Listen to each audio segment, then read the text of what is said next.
Hi everyone, Dennis Foley from AcousticFields. Today we're going to talk about sound diffusion. We get a lot of questions about diffusion. It's one of the four main room distortions that we always discuss, and people that experience diffusion for the first time are just completely, their musical experience has changed. And we're going to be doing a whole series of videos with Bruce Halberg, one of our customers who's made a big commitment to diffusion, and we're going to talk about his discoveries in sound. He calls me every night and tells me how much it's changed, so it's going to be an interesting video. How a sound diffuser works. There's a lot of devices in the marketplace that call themselves diffusers. I even saw some foam the other day that said it was a diffuser. It's just simply not true. These are marketing names given to products. Those of us in the business understand how diffusion works, and a quadratic diffuser is a true diffuser. We've all seen these quadratic diffusers around. Maybe not quite know how they work or understood the function, but we'll talk about that today. Quadratic diffuser is based on prime numbers: 3, 5, 7, 9, 11. These are all examples of prime numbers. It's a formula that you plug in a constant and work through the end and get residuals. A little bit too complicated for this video, but let's just talk about quadratic because it's the real true diffusion. It's the one we use because it's predictable and it's consistent. And it's available in 2 dimensions. So you have vertical and horizontal, so you can get 2 dimensions of diffusion in your room. How does it work? Let's talk about that. It's a series of wells or troughs with horizontal dividers in it. We've all seen these examples of these. This is a P7 right here. So it's based on prime 7 like we discussed. It has actually more than 6. We took out the end wells because it's not really necessary. It's not audible. It's just a flat surface for a reflection anyway. So our first well depth starts at 1 inch. The next well depth is 4. The middle 2 are 2 inches, 4 and 1. So the series kind of repeats itself, runs one way in the beginning and then repeats itself in the end, okay? These numbers were derived by using that formula that we talked about and getting residuals, which we'll discuss in another video that's more math related.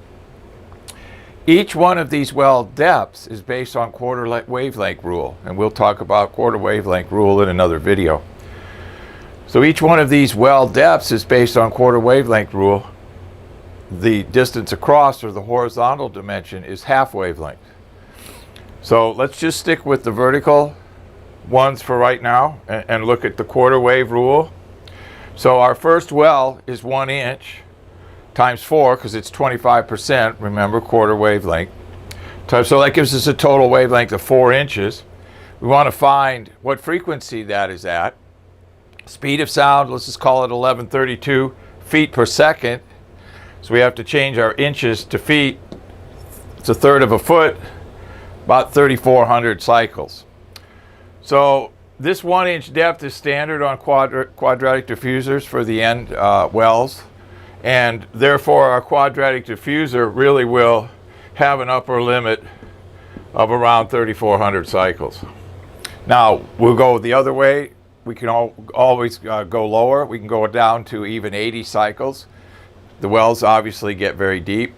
You can have a prime 43 diffuser with a 41 inch well depth. So you can have a lot of distance and a lot of space that these devices can take up. This particular one obviously is about 4.5 inches deep. So that's our top frequency, and then we get the same calculations here running for these. Okay, I went ahead and run the calculations for us so we don't have to spend the time doing it. 3385 as we work through on our first example on the end wells. The next well at 4 inches, 847, 1691 for the middle, and then 847 repeating. So what's our bottom? Our bottom is 847, and our top is 3385. So that's the frequency response of the diffuser. Predictable, consistent, so you know what you're working with. So obviously frequencies that are higher than this will be diffused also. This is kind of our upper limit for each well. So keep that in mind as you're working through this. So we have a curve that starts at 847 for diffusion. It ends at 3385. What is that range right there? Well, that's right in our middle range. It's actually the high middle range. So very important. It adds a lot of space, a lot of dimensions to our presentation. So I'm going to go out into the studio and bring one in, and we'll look at a real one in person.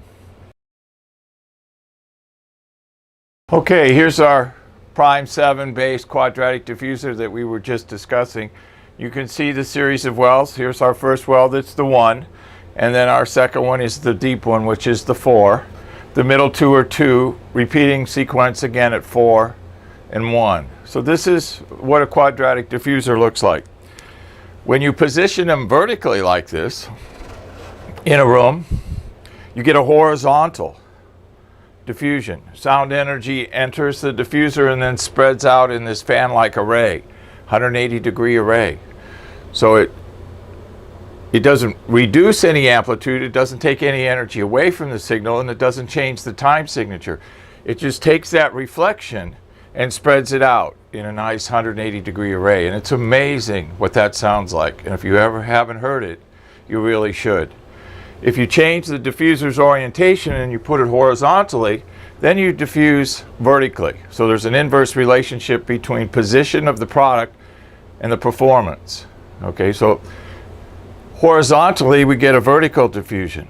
So with vertical and horizontal, you get 2 dimensions of possible 3 within your room. So very, very important tool. Predictable and consistent. Those are the 2 words I like to use for it. And if you've never heard a room with diffusion, especially quadratic, you just got to.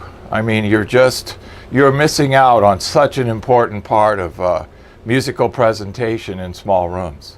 It can, well done and positioned correctly, it can take a small room and make it sound 2 to 3 times larger. If you enjoyed today's video, if you did, give me a thumbs up so I know that it had value to you. And please, if you have any questions, leave them in the comment section and I'll be more than happy to answer them for you. Alternatively, if there are other topics that you wish to discuss or see discussed in a video presentation, send me an email, info@AcousticFields.com, and we'll get them on our list and get them done for you. I release a new video about every week, so stay tuned to our YouTube channel and keep updated on our new videos.